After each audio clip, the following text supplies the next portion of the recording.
compatriote Simon Kimbangu, qui fut condamné par les colonisateurs belges pour avoir déclenché un mouvement d'éveil spirituel qui a eu des implications et des ramifications profondes.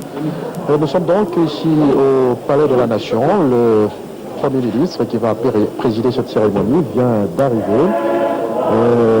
Bientôt, les choses vont démarrer ici, au Palais de la Nation, qui est arboré au vert et blanc, couleur de l'église kimbanguiste. Ce n'est pas donc une affaire de l'église kimbanguiste seule, c'est une affaire de toute la nation, car les Zaïrois reconnaissent en Simon Kimbangu un grand compatriote qui avait lutté pour la dignité de l'homme noir. Le gouvernement zaïrois a donc décidé de le réhabiliter aujourd'hui à travers cette cérémonie grandiose que vous allez vivre en direct. À partir donc du Palais de la Nation, le comité d'accueil est sur place, le Premier ministre vient d'arriver. Le tour va commencer tout à l'heure avec la Zaïroise, qui sera suivie de la lecture de l'ordonnance loi qui portera amnistie par une lecture qui sera faite par le ministre de la Justice et des droits et libertés du citoyen, Madame Mouyabou Poulou, qui est aux côtés du Premier ministre, M. Moubalokoji. Après suivra le discours du Premier ministre, chef du gouvernement, et la cérémonie de décoration de feu Papa Simon Kimbangu, à titre posthume, sera faite par le chancelier des droits et des ordres nationaux. Et tout va se terminer par un cocktail. Donc le décor est déjà planté ici au Palais de la Nation.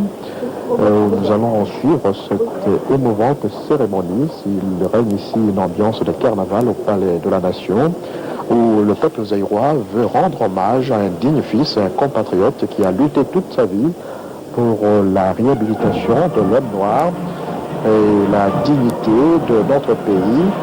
C'est un héros national que le temps avait oublié, que l'histoire voulait injustement laissé dans les oubliettes, mais le peuple zaïrois a compris que ce fut un grand fils, un compatriote, qui s'est investi entièrement pour la lutte de notre peuple qui a conquis son indépendance le 30 juin 1960. Le monde kimbanguisme, c'est un monde extraordinaire, une église solidaire, une église unifiée, qui a de ramifications au Zaïre, non seulement au Zaïre, mais en Afrique et même en Europe. L'église kimbanguiste est présente. Cela démontre le dynamisme de cette église qui a comme particularité le fait d'avoir été créé par un noir, Simon Kimbangu. Cet éveil spirituel kimbanguiste est parti un certain 6 avril 1921 dans le petit village de Kamba, où un chrétien africain a déclenché donc ce mouvement qu'on appelle le kimbanguisme, un mouvement qui a atteint des millions et des millions de personnes maintenant qui se réclament du kimbanguisme. Nous avons dans cette salle même des Sud-Africains qui nous ont affirmé que le Zaïre possède un Dieu, l'envoyé de Dieu, Simon Kimbangu. Le Premier ministre vient donc de faire son entrée dans ce palais de la Nation, où il va présider la cérémonie de réhabilitation du prophète Simon Kimbangu. Dans quelques instants, donc, tout va démarrer ici au palais de la Nation.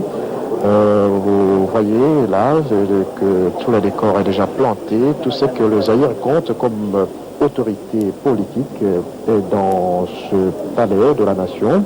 C'est donc un palais de la Nation qui vient de voler la vedette quelque peu au palais du peuple, qui abrite depuis un peu plus d'un mois la conférence nationale souveraine, une conférence qui a du mal à démarrer, et nous croyons fermement qu'à partir de cette cérémonie de la réhabilitation du prophète Simon Kimbangu, le peuple zaïrois va prendre conscience de son avenir et pour se mettre d'accord avec l'Éternel, avec Dieu. Cela dépend de son avenir. Le peuple zaïrois doit se réconcilier avec lui-même, et avec son Éternel. C'est ce qui a fait défaut le Premier ministre fait donc son entrée dans ce palais de la Nation qui est arboré au vert et blanc, couleur chère à l'église kimbanguiste. Et comme je vous l'ai dit, cette journée de réhabilitation du prophète Simon Kimbangu, ce n'est pas seulement pour l'église kimbanguiste, c'est une journée importante pour tout le peuple zaïrois.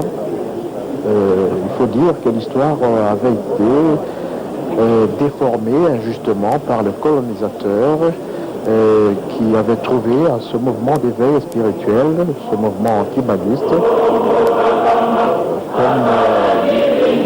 je laisse écouter un peu ce genre kimbanguiste.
C'est donc parti pour la cérémonie d'aujourd'hui, la cérémonie de réhabilitation du prophète Simon Kimbangu avec la zaïroise, qui donne ainsi le coup d'envoi la journée à la cérémonie d'aujourd'hui. Bientôt, nous allons suivre honorable membre de l'Assemblée nationale, mesdames et messieurs membres du gouvernement, monsieur le premier président de la Cour suprême de justice, monsieur le procureur général de la République, Son éminence chef spirituel de l'église kimbanguiste, Excellences, Messieurs les ambassadeurs et chefs de mission diplomatique, et représentants des organisations internationales, distingués invités, Mesdames et Messieurs, le programme de la cérémonie de ce jour se présente comme suit. Tour à tour, vous suivrez l'allocution du secrétaire général de l'église kimbanguiste, le discours de Maman, ministre de la Justice, Droit et Liberté des Citoyens, qui sera suivi de la décoration du fait prophète Simon Kimbangu à titre posthume par le chancelier des ordres nationaux. Et enfin, un cocktail sera servi au rez-de-chaussée de cet immeuble. Je vous remercie. Sans plus tarder, avec l'autorisation du Premier ministre et chef du gouvernement, représentant personnel du chef de l'État, nous invitons le secrétaire général de l'église kimbanguiste de venir prononcer son allocution de circonstances.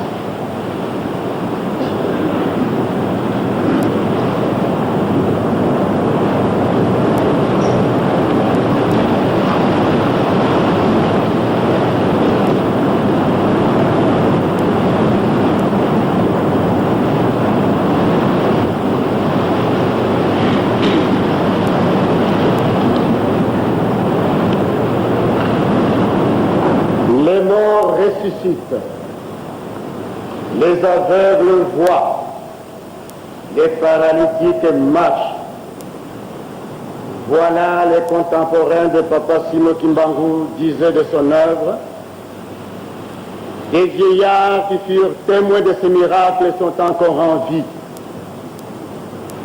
À travers les témoignages de Simon Kimbangu et son message de ses souffrances, le Christ est devenu existentiel pour l'Église, de telle façon que le Christ n'est plus une abstraction ou un sauveur importé, mais une réalité liée à la vie, à la mentalité et aux besoins des Africains.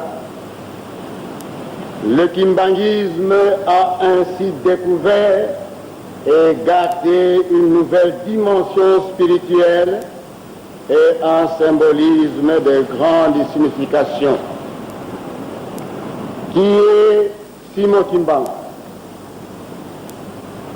Simon Kimbangu est né en Kamba le 12 septembre 1887, région du Bas-Zaïre, de l'union de Papa Kouyela et de Maman Louise. Sa mère y trouve la mort quelques mois après la naissance de son fils.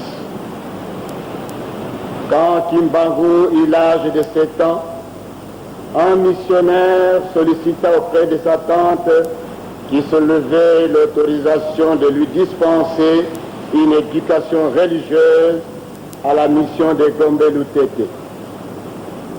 A priori, cette dernière refusa à cause de l'absence de son père, mais par la suite, sa tante Marie Kinzembo l'autorisa.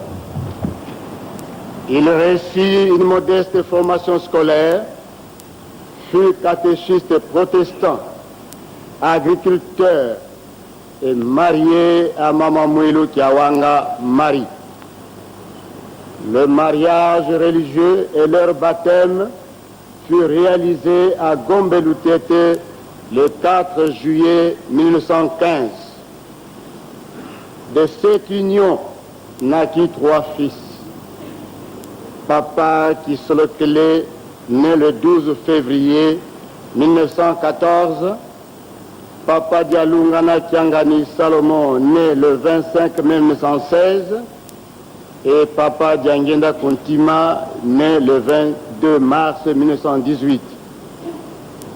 En 1918, Papa Simon Kimbangu reçut le premier appel du Christ qui lui demanda de paître son troupeau et de le conduire dans la vérité. Il fut littéralement paralysé par la peur.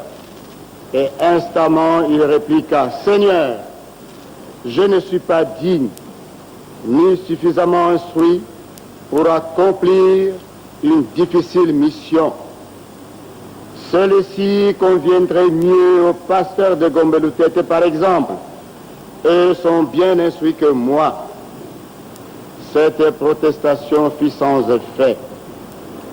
De ce fait, il s'enfuit pour se réfugier à Kinshasa, se fit embaucher aux Huileries du Congo belge, entreprise vaine, car, n'ayant pas été payé durant 3 mois, découragé dis-je, il se vit obligé de regagner Kamba.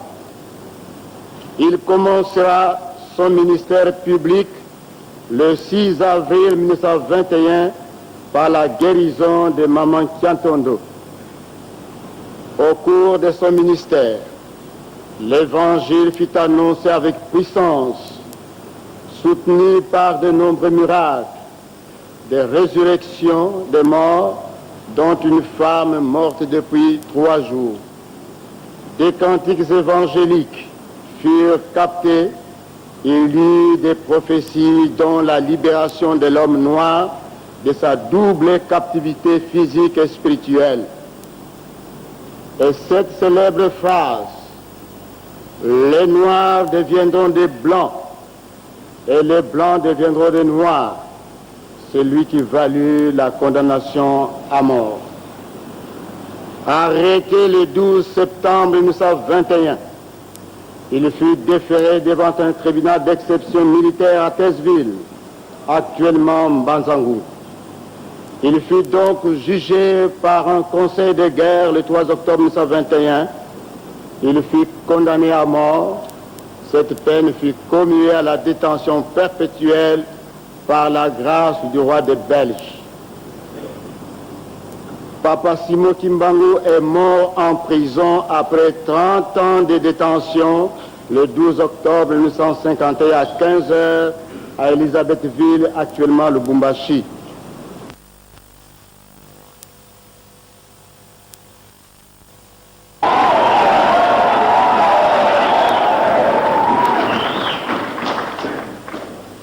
Effectivement, il s'agit de l'amnistie décidée à titre posthume en faveur de Kimbangu, détenu dans les prisons coloniales d'Elisabethville jusqu'à sa mort survenue le 12 octobre 1951.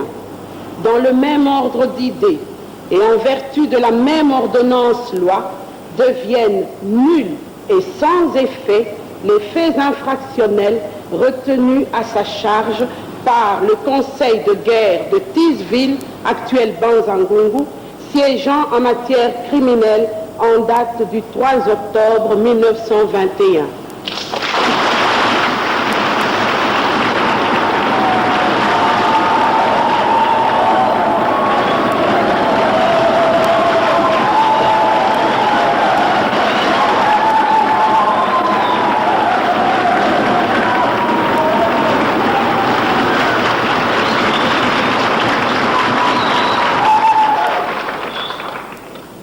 Monsieur le Premier ministre, représentant personnel du Président de la République, Messieurs et Mesdames les membres de l'Assemblée nationale, Messieurs les membres du gouvernement, distingués invités, Mesdames et Messieurs, qu'il me soit permis, au-delà du symbolisme de cette manifestation politique, d'épingler 3 enseignements majeurs.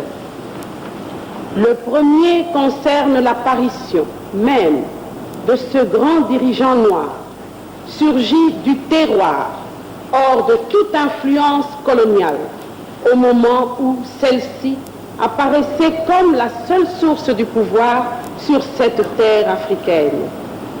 Rien, en effet, dans le passé de ce modeste travailleur des centres extra-coutumiers, rien dans le passé de cet humble catéchiste ne le désignait pour une si haute mission. Seule la manifestation de la toute-puissance divine peut expliquer le surgissement miraculeux au milieu de ses frères de race, d'un leader charismatique envoyé pour sauver le peuple noir de l'obscurantisme aussi bien traditionnel que colonial.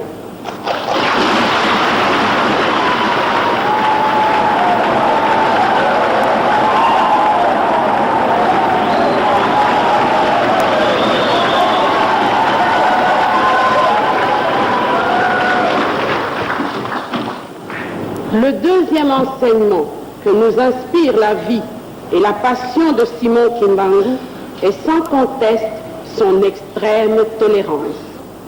Ni le message, ni le comportement de cet homme pacifique, avant, pendant et après le procès qu'il a condamné si injustement, ne révèle la moindre injure, menace ou invective contre ses adversaires. Kimbangu a enseigné sa doctrine sans jamais jeter l'anathème sur la doctrine des autres.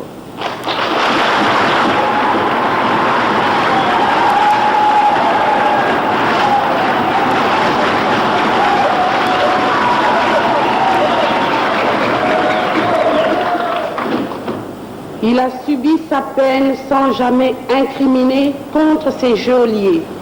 Quel bel exemple de dignité, de tolérance et de grandeur d'âme.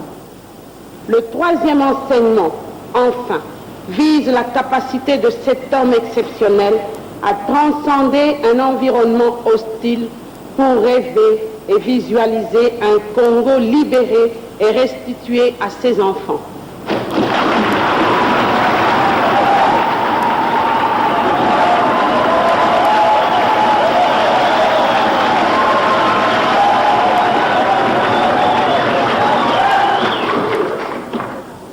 Sans armes ni violence quelconque, Kimbangu, par sa seule foi, a projeté tout un peuple dans l'action jusqu'à ce que les chaînes se soient brisées. Aujourd'hui, le rêve de ce grand visionnaire, celui d'une terre zaïroise libre politiquement et restituée à ses fils et filles, n'est-il pas devenu une réalité palpable ?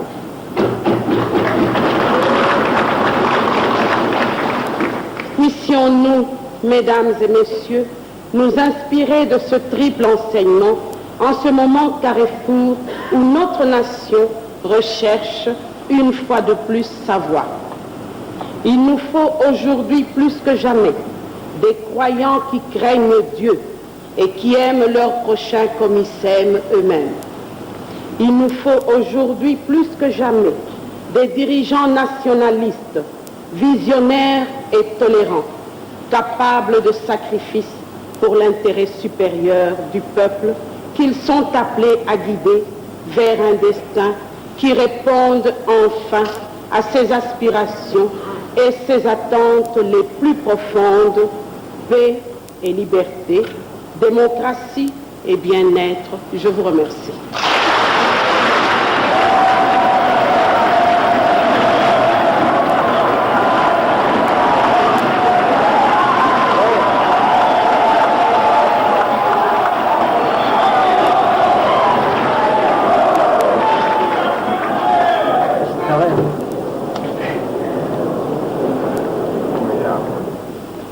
À présent, nous invitons le chancelier des ordres nationaux pour procéder à la décoration.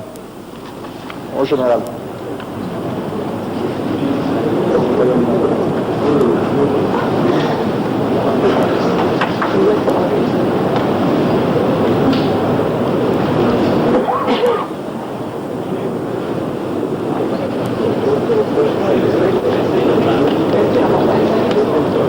Musique, garde à vous. Garde à vous.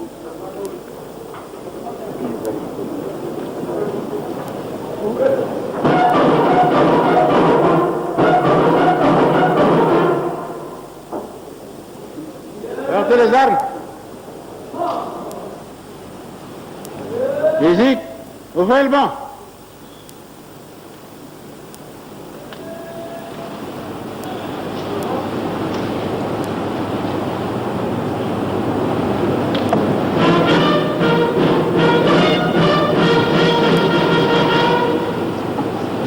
Mopier, repos.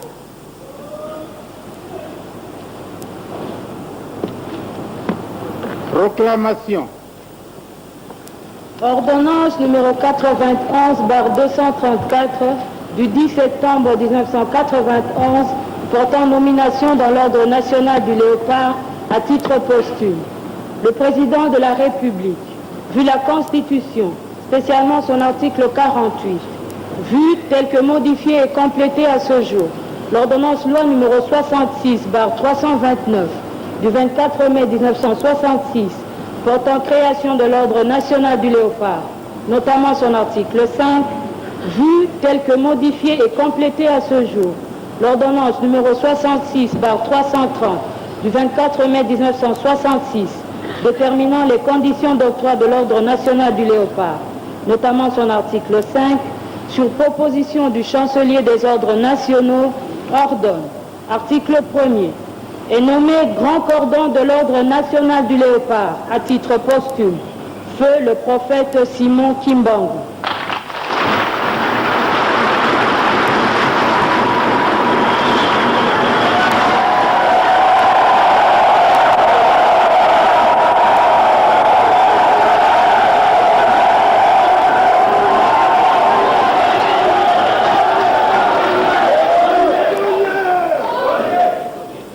Article 2. Le chancelier des ordres nationaux est chargé de l'exécution de la présente ordonnance qui entre en vigueur à la date de sa signature, faite à Badolité le 10 septembre 1991, Mobutu Sese Seko Kukumbendu Wazabanga, maréchal.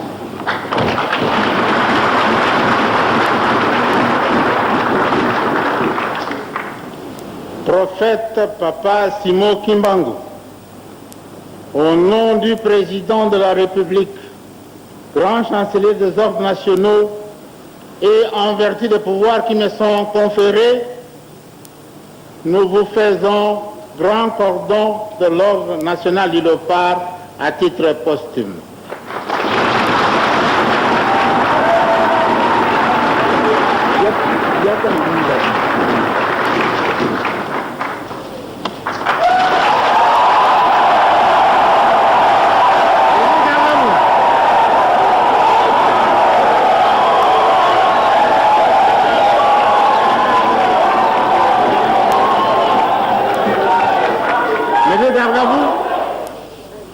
Présentez les armes.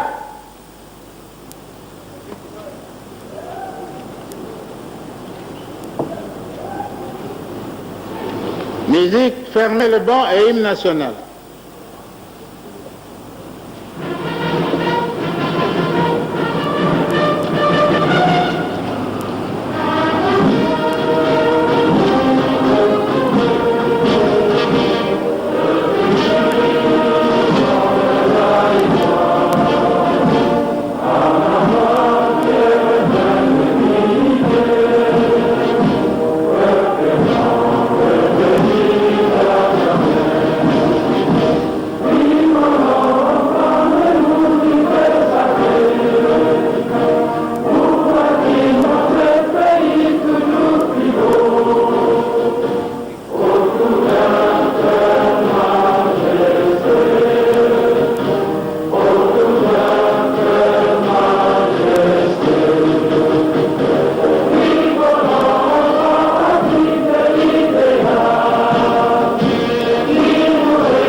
Je vous disais donc, amis téléspectateurs, que l'histoire vient d'être corrigée, l'injustice réparée.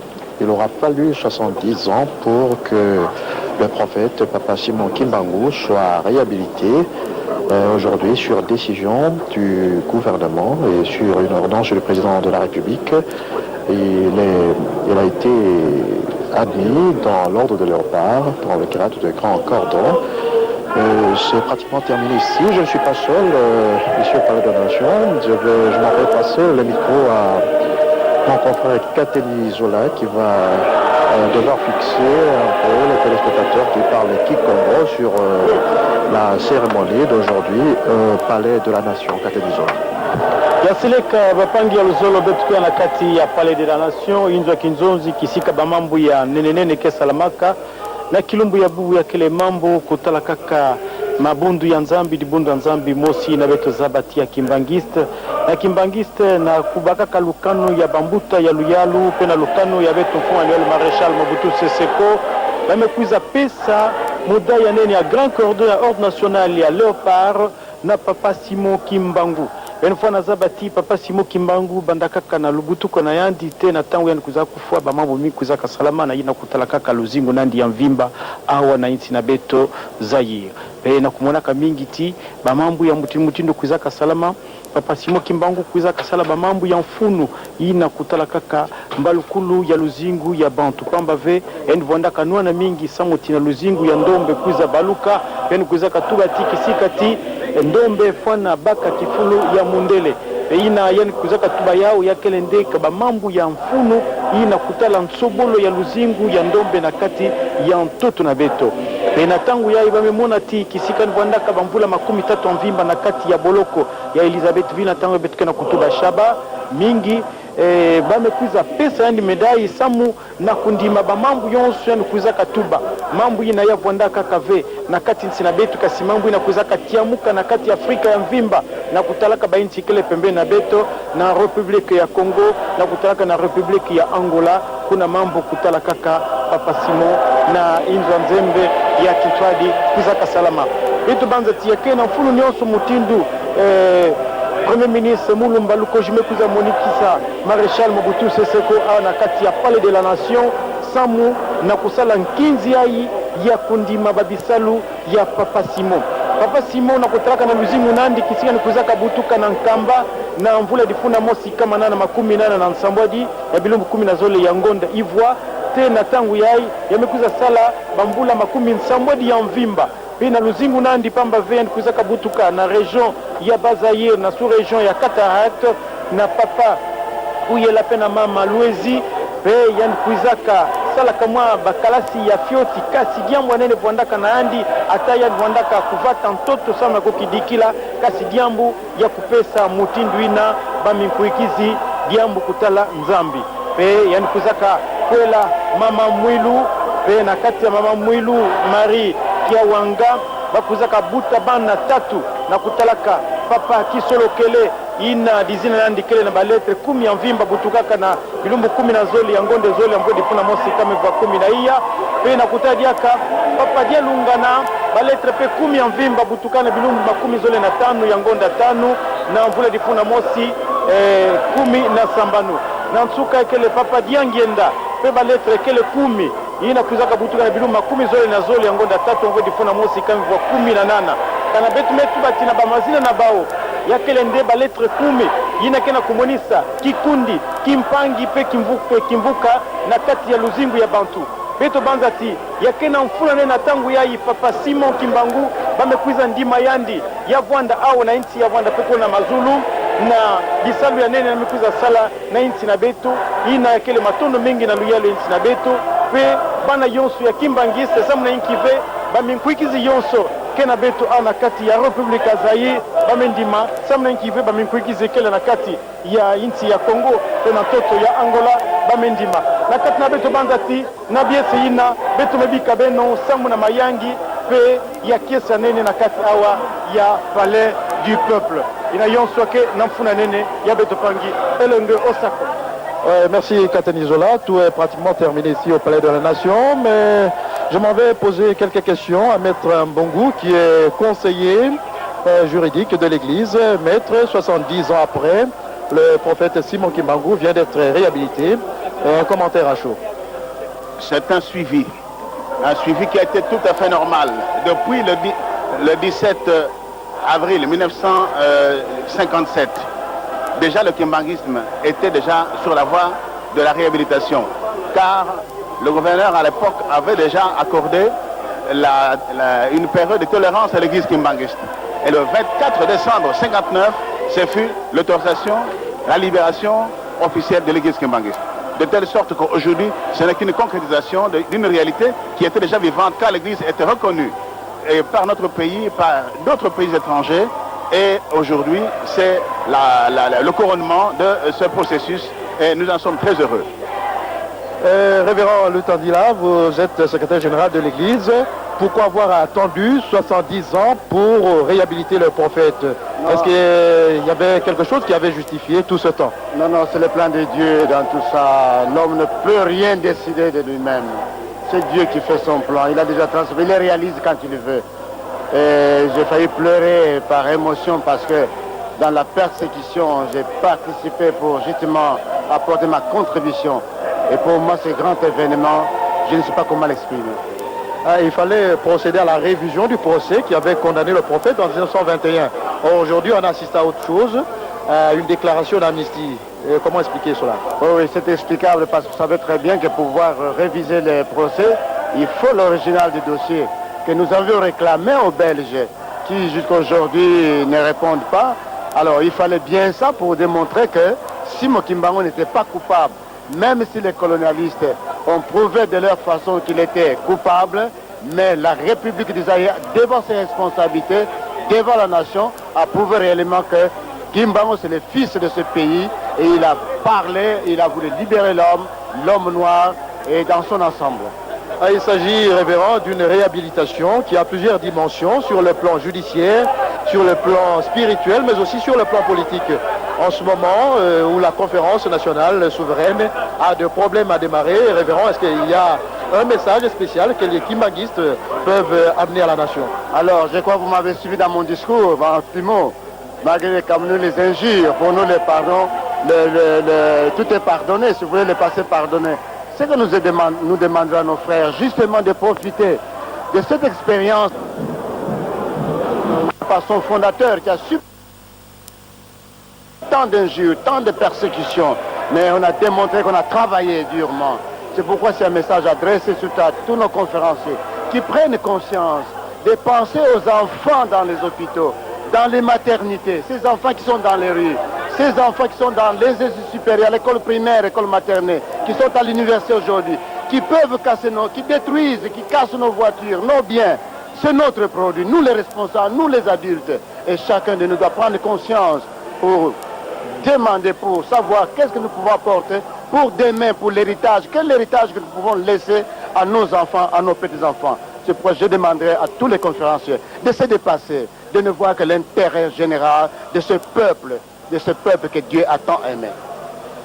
C'était là le révérend Lutandila, qui est secrétaire général de l'église kimbanguiste. Tout est donc pratiquement terminé ici au Palais de la Nation.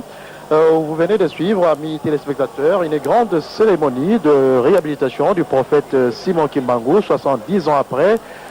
Nous allons nous retrouver tout à l'heure à 20h ou dans nos prochaines éditions pour d'autres commentaires cités en direct du Palais de la Nation, ici à Gombe. La cérémonie en direct de réhabilitation du prophète Simon Kimbangu. Vous avez un message à donner à la population? C'est un message de remerciement. Nous remercions réellement les autorités du pays pour avoir songé à un noir comme celui-là, quelqu'un qui a été brimé, quelqu'un qui a été complètement dénué de sa personnalité. Mais cette réaction de ce matin, en voyant cette médaille, papa ne vit plus, mais nous sommes envahis par des émotions. Mais nous espérons beaucoup que tout le courage, le Seigneur nous l'accordera pour que nous puissions continuer à bien travailler pour participer au développement de ce grand pays qui est le Zaïre. Non simplement le Zaïre parce que nous avons des activités dans le monde entier et nous espérons que nous allons engrainer le monde entier dans notre sillage. Et la certitude, nous l'avons parce que Dieu aidant, il nous aidera et il participera à notre volonté.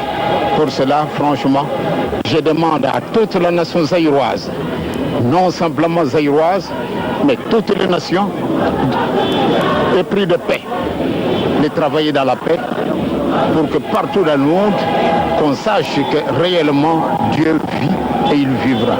Et nous sommes sûrs et certains et que nous allons participer à la paix de ces continents et à la paix du monde entier. Je vous remercie. Papa Diangendo, il y a une population qui vous attend aussi pour que vous donniez ces messages en une des langues nationales. Est-ce que vous pouvez le faire en lingala, qui Congo, ça dépend?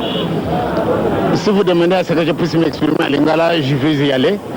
Nalibi na bandeko nangai vraiment totondi nzambe na koli ezoli musanto totondi bakonji ya mukili panani bakanisi mutu oyo abengamaka lokola rebut de toute la création humaine lelo oyo bapesi médaille wana ezali kaka elembo mais signification monene pamba te toyibaki na biso te nde tozalaki bato emonanaka Simon Kimbangu lokola eloko et Tcholamaka. Et Salibisu passe 70 ans durant. Tu as toujours brimé. Mais tu sais pas mingi, pambate de Kamona de Kambo et Kozalakana Tango Niango. 70 ans après, et puis c'est une signification comme nene. Et tu as likia. Et que tu as désespoir. Même Maoyo Mazar Kuleka Nakati Mukil Mobisu. Même Maoyo Mazar Kuleka partout dans le monde. Et bangi sabisute tochia ile kenabisu nzambe tatana koli ezuli musanto mpote basadi sabisu et bakusadi sabisu. Donc lelo ezali nouvelle naissance ya bisu bakimbangiste, non simplement les kimbangistes mais les noirs en général et pourquoi pas les autres races. Donc sikawana to sengina batu banso to tambola ilongo pati to reconstruire notre pays na bisu kakate mais le monde entier to tambla na bolingo to tambla na bibeko to tambla na misala e maso bakusala madengi Zambia lengi wana ndena lumira bako baninga na ngai na sidi siboy. Merci mimi papa.